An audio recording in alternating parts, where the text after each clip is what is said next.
সম্মানিত উপস্থিতি, রাগ করলেন? আলহামদুলিল্লাহ বললে খুশি হন কে? আল্লাহ রাসূল বলে, যে ব্যক্তি আলহামদুলিল্লাহ সুবহানাল্লাহ আল্লাহু আকবারের তাসবিহ তাহলিল গুলো পাঠ করতে থাকে, আল্লাহু আকবার আলহামদুলিল্লাহ সুবহানাল্লাহ তাসবিহ গুলো পাঠ করার কারণে আল্লাহ পাক খুশি হয়ে ওই জবানের মধ্যে কোনোদিন প্যারালাইজ দেবে না। সুবহানাল্লাহ কোন, আরো জোরে কোন। আজকে দেখবেন অনেকের প্যারালাইজড হয়ে কিন্তু মুখ বাঁকা হয়ে থাকে, থাকে না? কারণ আল্লাহ রাসূলের নাম মুখে রাখতে হবে তো। এই যে দেখবেন কিছুদিন আগে করোনা চলে গেল না? এই করোনাকালীন সময় আপনি বলেন তো দেখি কোন ইমাম সাহেবের করোনা হয়েছে?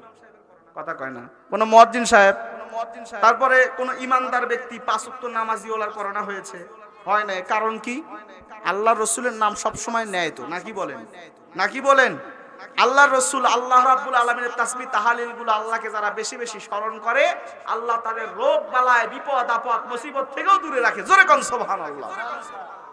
দেখবেন আপনি যদি মনে করেন যে মাসে 50,000 টাকাও ইনকাম করেন, তারপরেও আপনার ঠিকভাবে চলে না, কিন্তু একজন হুজুর যদি 15,000 10,000 টাকাও ইনকাম করে, আলহামদুলিল্লাহ সুবহানাল্লাহ কোন, আরো জোরে কোন, আরেকটু জোরে কোন। আমার মুসলমান ভাইরা, এর পিছনেও কারণ আছে, নাকি বলেন? হ্যাঁ, কারণ আল্লাহ তাআলার হক গুলো একজন হুজুর সঠিকভাবে আদায় করতে চেষ্টা করে। আমার মুসলমান ভাইরা আসেন, আর ভূমিকায় সময় লম্বা না করে আমি আমার তেলাওয়াতকৃত আয়াতের দিকে চলে যাই। আমার মুসলমান ভাইরা, আল্লাহর বান্দারা, আল্লাহ রাব্বুল আলামিন পবিত্র কুরআনুল কারীমের মধ্যে ডাক দিয়ে বলে, ওয়াকাদা রাব্বুকা আল্লা তা'বুদু ইল্লা ইয়্যাহু ওয়া বিল ওয়ালিদাইনি ইহসানা। আল্লাহ পাক বলে ওয়াকাদা। ও মুসলমান ভাইরা, আপনি শব্দের দিকে একটু খেয়াল করে শোনেন। ওয়াকাদা শব্দের অর্থ হলো পরামর্শ। রব্বুকা মানে হলো তোমার রবের পক্ষ থেকে। আমার মুসলমান ভাইরা, ওয়াকাদা রব্বুকা মানে হলো তোমার রবের পক্ষ থেকে পরামর্শ। এখন পরামর্শ একটা শব্দ, নাকি বলেন? এই পরামর্শটা আমরা নেই কখন? সমস্যায় পড়ে যাই যখন, এলাকার অভিজ্ঞ ব্যক্তিদের ময় মুরব্বির কাছ থেকে পরামর্শ নেই তখন, মামলায় পড়ে যাই যখন, উকিলের কাছে গিয়ে পরামর্শ নেই তখন, ও মুসলমান রোগে আক্রান্ত হই যখন, ডাক্তারের কাছে গিয়ে পরামর্শ নেই তখন, ও প্রাণের বন্ধু, ডাক্তারের কাছে পরামর্শ প্রেসক্রিপশন নিলে আপনার রোগ ভালো হইতে পারে, নাও হইতে পারে। ও মুসলমান, উকিলের কাছ থেকে পরামর্শ নিলে আপনার মামলা জিততেও পারেন, হারতেও পারেন। মুরব্বিদের কাছ থেকে পরামর্শ নিলে আপনার পারিবারিক সমস্যা ভালো হইতেও পারে, নাও হইতে পারে। কথা কন না কেন? কিন্তু আল্লাহ দে বলল, ওয়াকাদা রাব্বুকা, আমি রবের পক্ষ থেকে পরামর্শ, আল্লাহ রাব্বুল আলামিনের পক্ষ থেকে যদি আপনি পরামর্শ নেন, ও মুসলমান ভাইরা, লাভ আছে না না? আলোচ্য আয়াতে কারিমার মধ্যে আমার আল্লাহ পাক পরামর্শ দেন দুইটা। জোরে কোন, কয়টা? জোরসে বলেন, আরো জোরে। সামনে তো নির্বাচন আসতেছে, আসতেছে না? আসতেছে না? হ্যাঁ, নির্বাচনের সময় দেখবেন সেই ভয়েস তাফসীরুল কুরআনুল কারীমের মাহফিলে আসছেন, আওয়াজ দিবেন, এর জবান খরচের বদৌলতে সওয়াব দিবেন কি? সওয়াবের আশায় বলেন কয়টা? জোরসে বলেন। হ্যাঁ, দুইটা। এখন কথা হলো দুইটা পুরস্কার, কাজ করতে হবে দুইটা। কাজ করতে হবে কয়টা? তিনটা ছিল, একটা উদিতা ছিল, এই তিনটা ছিল। সেন্টুর বাপ, আমরা সোনামণি, একটু সাইডে যাও বাবু, কথা বলো। হ্যাঁ, আলোচনার সময় কথা বললে আসলে ডিস্টার্ব হয়। এখানে তো তাফসীর কিসসা কাহিনী বললে কোনো সমস্যা নাই, চোখ বন্ধ করে বলে দিতাম আলহামদুলিল্লাহ। কথা বলেন ঠিক কিনা? আমার মুসলমান ভাইরা, পরামর্শ দুইটা। পরামর্শ কয়টা? তাহলে পুরস্কার কয়টা? কথা বলেন, কথা বলেন। হ্যাঁ, এখন একটু পুরস্কার গুলো ঘোষণা করে নি। দেখবেন এলাকায় লটারি আছে না নাই?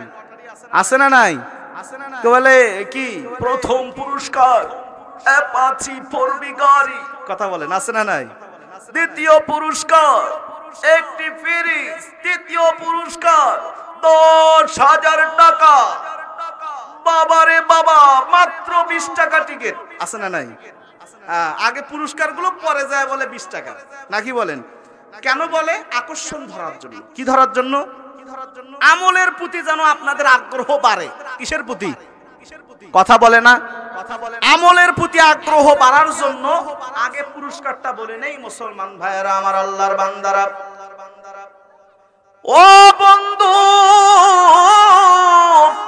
আল্লাহ রাব্বুল আলামিনের এই দুইটা পরামর্শ যদি আপনি মানতে পারেন, এই দুইটা পরামর্শ মানতে পারলে আমার আল্লাহ রাব্বুল আলামিন আপনাকে দুইটা পুরস্কার দান করবেন। জোরে কান সুবহানাল্লাহ। এক নাম্বার পুরস্কার হিসাবে আমার আল্লাহ পাক আপনাকে যেটা দিবে সেটা হলো এই পৃথিবীর জমিনে আমার আল্লাহ পাক আপনাকে সুখী বানাবেন। সুবহানাল্লাহ কোন? এক নম্বরে আমার আল্লাহ রাব্বুল আলামিন আপনাকে সুখী বানাবেন। ও মুসলমান, বলেন তো দেখি, সুখী হতে মন চায় কি চায় না? সুখী হতে মন চায় কি চায় না? কারণ এই পৃথিবীতে যা কিছু দেখতেছেন সব কিছু সুখী হওয়ার জন্য। কথা বলেন না কেন? সুখী হওয়ার জন্য, কিন্তু আসলে সুখ কিন্তু আমাদের দেশে নাই। আছে নাকি? সুখ আমাদের মাঝে আছে। ও দেশের ভাই রে, বল না কোথায় যাই রে, একটু শান্তি বলো কোথায় গিয়ে পাই রে, চারিদিকে দেখি শুধু নাই কিছু নাই রে, ও দেশের ভাই রে, বল না কোথায় যাই রে, একটু শান্তি বলো কোথায় গিয়ে পাই রে। কথা কয় না কেন? যাবেন না মাছের কাছে, পেঁয়াজের দাম বেড়েছে, মরিচের ঝাঁজ বেড়েছে, বাজারে আগুন লেগেছে। কথা কন না কেন? বাজারের আগুনেতে পুরে হবি ছাই রে, ও দেশের ভাই রে, বল না কোথায় যাই রে, একটু শান্তি বলো কোথায় গিয়ে পাই রে। শান্তি পেতে হলে কোরআনের পথে আয় রে, শান্তি পেতে হলে ইসলামের পথে আয় রে, ও দেশের ভাই রে, বল না কোথায় যাই রে, একটু শান্তি বলো কোথায় গিয়ে পাই রে। সুবহানাল্লাহ কবেন না? এক নাম্বার আমার আল্লাহ রাব্বুল আলামিন এই পৃথিবীর জমিনে আপনাকে সুখী বানাবে। দুই নাম্বার, মুসলমান ভাইরা, আল্লাহর পরামর্শ মেনে নেবে যারা, দুই নম্বরে আমার আল্লাহ রাব্বুল আলামিনের কাছ থেকে কাল কিয়ামতের ময়দানে জান্নাত নামক পুরস্কার পাবে তারা। একটু আওয়াজ দিয়ে বলা যাবে কি সুবহানাল্লাহ? क्यों करना में दिल में हो इल्फत रसूल की, जन्नत मिले कि जाएगी, जन्नत मिले कि जाएगी, चाहत रसूल की, आहा माया घेरा रंगीन पृथ्वी नय तो सुखेर खनि। सुबहानाल्लाह।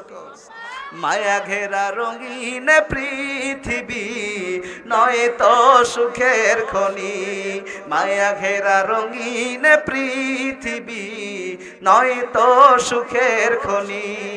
जन्नत चिर सुखेर घर, जन्नत चिर सुखेर घर, जन्नत চির সুখের ঘর গো জানতে যদি তুমি, আহা মায়া ঘেরা রঙিন পৃথিবী নয় তো সুখের খনি। মারহাবা কর।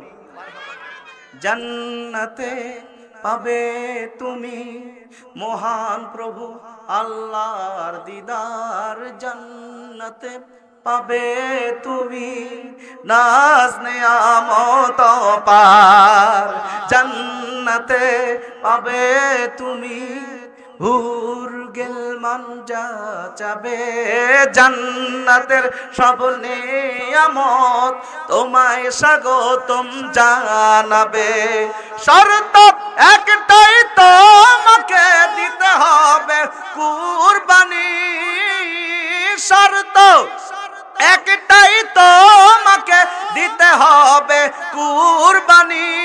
করতে পারো যদি তুমি, করতে পারো যদি তুমি ওই রবের গোলামি, আহা মায়া ঘেরা রঙিন পৃথিবী নয়তো সুখের খনি, মায়া ঘেরা রঙিন পৃথিবী নয়তো সুখের খনি, মায়া ঘেরা রঙিন পৃথিবী নয়তো সুখের খনি। জোরে জোরে কোন মারহাবা, একটু জিকির করে লা ইলাহা লা ইলাহা লা ইলাহা ইল্লাল্লাহু মুহাম্মাদুর রাসূলুল্লাহ সাল্লাল্লাহু আলাইহি ওয়াসাল্লাম। এখন কথা হলো পুরস্কার ঘোষণা শেষ। 1 নাম্বার পুরস্কার, দুনিয়াতে কি হবে? সুখী হবেন। দুনিয়াতে কি হবেন? কথা বলেন, কথা বলেন, কি হবেন? 2 নাম্বার হলো আখিরাতে কি পাবেন? জোরে বলেন, জান্নাত পাবেন। এই 2টা জিনিস পেতে চান, যদি এই 2টা জিনিস পেতে চান তাহলে আমলের কথা আমি বলবো। 2টা কাজ। কয়টা কাজ? 2টা কাজ যদি আপনি করতে পারেন, এই 2টা কাজের বিনিময়ে আমার আল্লাহ রাব্বুল আলামিন আপনাকে এই 2টা পুরস্কার দান করবেন। 1 নাম্বার কাজ কি? সেই কাজ আমার আল্লাহ পাক বলে, আল্লাহ তা'বুদু ইল্লা ইয়াহু ওয়া বিল ওয়ালিদাইনি ইহসানা। চিৎকার মেলে বলা যাবে কি আল্লাহু আকবার? আল্লাহ তা'বুদু, আল্লাহ পাক বলে ইবাদত যদি করতে হয় রে গোলাম, করতে হবে আমি আল্লাহর দাসত্বগিরি যদি করতে হয় রে গোলাম, করতে হবে আমি আল্লাহর বন্দেগী যদি করতে হয় রে গোলাম, করতে হবে আমি আল্লাহর ইবাদত বাদ দিয়া, ইল্লা ইয়াহু, আমি আল্লাহকে বাদ দিয়া, আমি আল্লাহর ইবাদত বাদ দিয়া অন্য কারো গোলামি করবা, অন্য কারো দাসত্বগিরি করবা, অন্য কারো আইন মানবা, বিধান মানবা, আমি রব্বুল আলামিন তোমাকে মেনে নিতে পারি না। কথা বলেন। এখন বলেন তো দেখি, ইবাদত শব্দ কি আসছে? কথা বলেন না কেন? শব্দের নাম কি?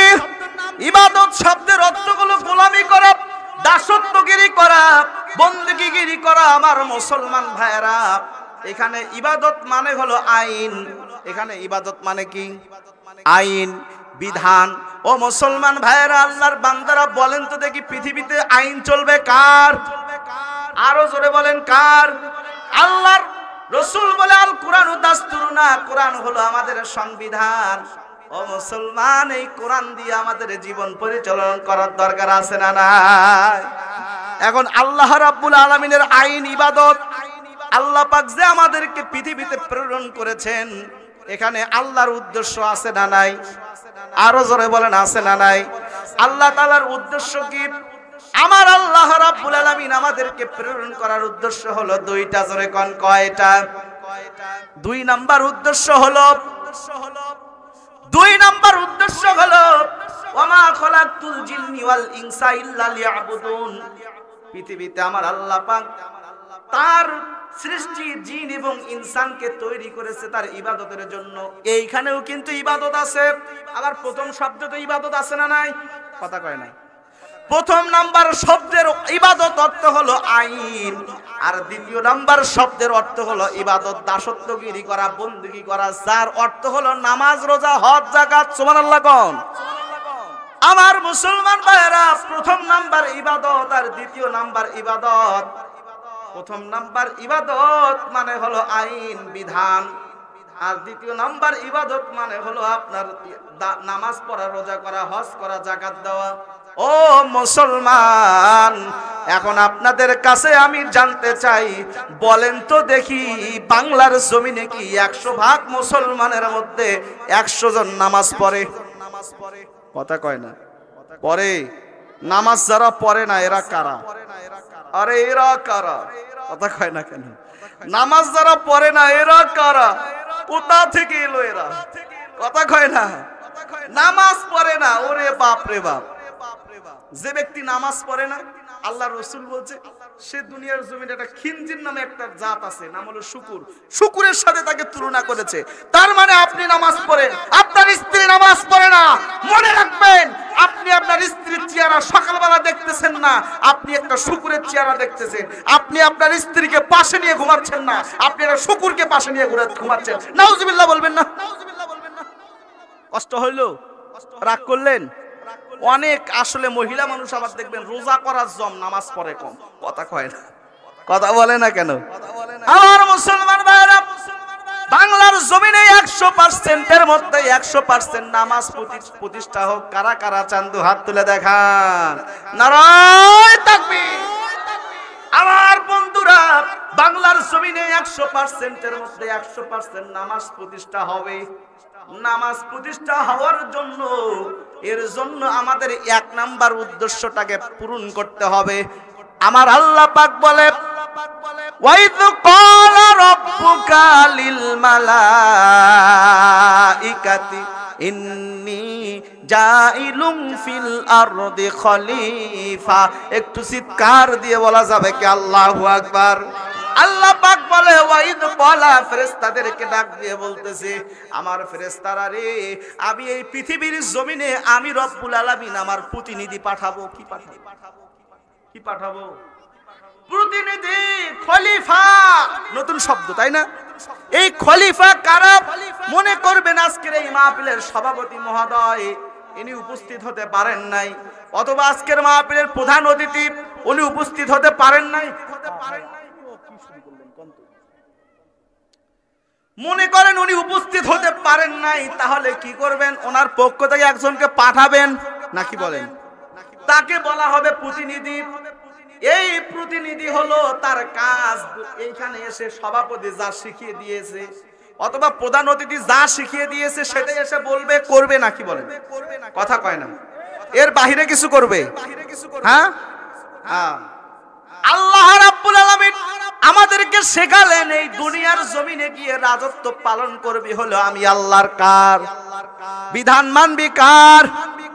আল্লাহর বিধান বাদ দিয়া দুনিয়ার জমিনে লেনিন, কার্ল মার্কস, মাও সেতুং, সক্রেটিস, প্লেটো, আবার অন্য মানব রচিত জীবন বিধান দিয়া যদি তুমি নিজেকে পরিচালনা করো, তোমার জাতিকে পরিচালনা করো, সমাজ পরিচালনা করো, দেশ পরিচালনা করো, আমি রব্বুল আলামিনের প্রতিনিধিত্বের কাজ আদায় হলো না। কথা কয় না? অস্কি বুঝছেন? বুঝছেন? আমার মুসলমান ভাইরা, আল্লাহর বান্দারা, একান্ত আপনজনেরা, প্রাণের ভাইয়েরা আমার, তাহলে বলেন তো দেখি, আইন মানতে হবে কার? আরো জোরে কোন কার? তাহলে আল্লাহর আইন, কোরআনের উপরে কোন আইন আছে? বলেন তো দেখি, এই কোরআন দিয়া যদি বাংলার সংবিধান পরিচালনা হয়, কোরআন দিয়ে যদি আমাদের জাতি পরিচালিত হয়, তাহলে বলেন তো দেখি আল্লাহর আইন মানা হইল কিনা?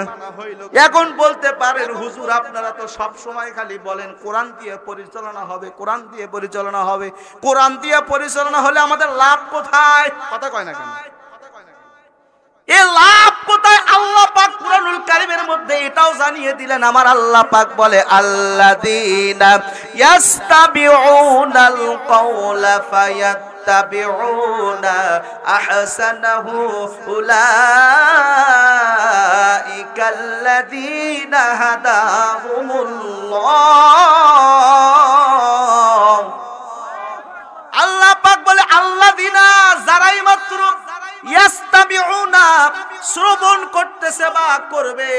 কওলা শব্দের অর্থ মুফাসসিরিনগণ কেরাম বললেন কোরআনুল কারীম। ও মুসলমান, বলেন তো দেখি এখন আপনারা কি শুনতেছেন? কি শুনতেছেন? আরো জোরে বলেন। এই কোরআন যারা শুনতেছেন, এই কোরআন যারা শুনবে, তাদের 2 নাম্বার দায়িত্ব হলো ফায়াত্তাবিউনা, ইত্তেবা করা। এখানে ইত্তেবা, স্টেজে আলেম আছেন, আপনারা শুনে নিতে পারেন, চাইলে গাইবান্ধা বড় মসজিদের ইমাম সাহেবের কাছ থেকেও শুনে নিতে পারেন। আলোচ্য আয়াতের মধ্যে ইত্তিবা মানেটা কি? ইত্তিবা মানে হলো অনুসরণ, অনুকরণ। শুধু তাই নয়, ইত্তেবা মানে হলো আল্লাহর রাসূল এখানে শাব্দিক পারিভাষিক অর্থ বুঝিয়েছেন। ইত্তেবা মানে হলো এই পৃথিবীর জমিনে, ইত্তেবা মানে হলো এই আয়াতের। আহা, এই সেন্টুর বাপ, কষ্ট হচ্ছে আপনাদের? কষ্ট হচ্ছে? বিরক্ত হচ্ছেন? এই সোলগুলো একটু সাইডে সাইডে বসান বারে। ইত্তেবা শব্দের অর্থ অনুসরণ, অনুকরণ। আল্লাহর বান্দারা, মুসলমান ভাইয়েরা আমার, একান্ত আপনজনেরা, এইখানে ইত্তেবা মানে যখন একজন মানুষ কোরআন দিয়া নিজের জীবন পরিচালনা করবে, এটার নাম ইত্তেবা। এই কোরআন দিয়া নিজের পরিবার পরিচালনা করবে, এটার নাম হলো ইত্তেবা। এই কোরআনের আইন দিয়া সমাজ পরিচালনা করবে, এটার নাম ইত্তেবা। এই কোরআনুল কারীমের আইন দিয়া দেশ পরিচালনা করবে, এটার নাম হলো ইত্তেবা। সুবহানাল্লাহ কোন। আপনি যখন এই কোরআনুল কারীমের আইন দিয়া দেশ পরিচালনা করবেন, সমাজ ব্যবস্থা পরিচালনা করবেন, তাহলে লাভটা কি? আমার আল্লাহ রাব্বুল আলামিন ঘোষণা করে দেয় আলোচ্য আয়াতের মধ্যে, উলাইকাল্লাযীনা হাদাহুমুল্লাহ। আর জোরে কোন আল্লাহু আকবার। উলাইকা, এখানে একজন নয়, দুইজন নয়, উলাইকা মানে হলো সমস্ত জাতি, সমস্ত মানুষদেরকে যারা এটা মানবে, উলাইকা একত্রিত ভাবে আল্লাহ পাকের পক্ষ থেকে হাদাহুমুল্লাহ, হেদায়েত চলে আসবে। সুবহানাল্লাহ কোন। এখন শব্দটা আসলে হলো হেদায়েত, নাকি বলেন? খারাপ লাগতেছে? কোন বানিয়ে কথা বলতেছি? নিজের পকেট থেকে যা বলতেছি আল্লাহর কোরআন থেকে। সুবহানাল্লাহ কবেন না? আমার মুসলমান ভাইরা, হেদায়েতটা আবার কি জিনিস? হেদায়েত শব্দের অর্থ হলো পথ, মত, রাস্তা। এখন হেদায়েত কাকে বলে? হেদায়েতের সংজ্ঞা কি? মুফাসসিরিনগণ কিরাম হেদায়েতের সংজ্ঞা দিয়েছেন হলো যেই পথে অনুসরণ করলে, যেই পথে চললে দুনিয়াতে শান্তি পাওয়া যায়, আখিরাতে মুক্তি পেয়ে আল্লাহর জান্নাত পাওয়া যায়, এইটাকে হেদায়েত বলা হয়। সুবহানাল্লাহ কবেন না? কষ্ট হচ্ছে? তাহলে যেটাকে দুনিয়ার জমিনে যেই পথ অনুসরণ করলে শান্তি পাওয়া যায়, দুনিয়াতে চির শান্তিতে থাকা যায়, দুনিয়াতে সুখ পাওয়া যায়, শান্তি পাওয়া যায়, আলোচনার সাথে কি মিলেছে? কথা বলেন। এক নম্বরে সুখী হতে পারবেন, মিলেছে? কথা কয় না কেন? আল্লাহর কোরআন দিয়ে প্রমাণ। ও মুসলমান ভাইরা, এক নাম্বার পুরস্কার আপনি সুখী হতে পারবেন এই কোরআন দিয়ে যদি আপনি জীবন পরিচালনা করতে পারেন, কোরআন দিয়ে যদি আপনি সমাজ পরিচালনা করতে পারেন, কোরআন দিয়ে যদি আপনি জাতি পরিচালনা করতে পারেন, কোরআন দিয়ে যদি আপনি দেশ পরিচালনা করতে পারেন, বাংলার আকাশে যদি এই কোরআনুল কারীমের সংবিধানটা বাস্তবায়ন করতে পারেন, আমার মুসলমান ভাইয়েরা, আল্লাহর কোরআন সাক্ষী দেয় এই বাংলাদেশটাও একদিন আমাদের স্বপ্নের সোনার বাংলাদেশ হয়ে যাবে। লিল্লাহি তাকবীর। এই কোরআন দিয়ে যদি জীবন পরিচালনা হয়, কোরআন দিয়ে যদি দেশ পরিচালনা হয়, ওই দেশের মধ্যে কোনো সিন্ডিকেট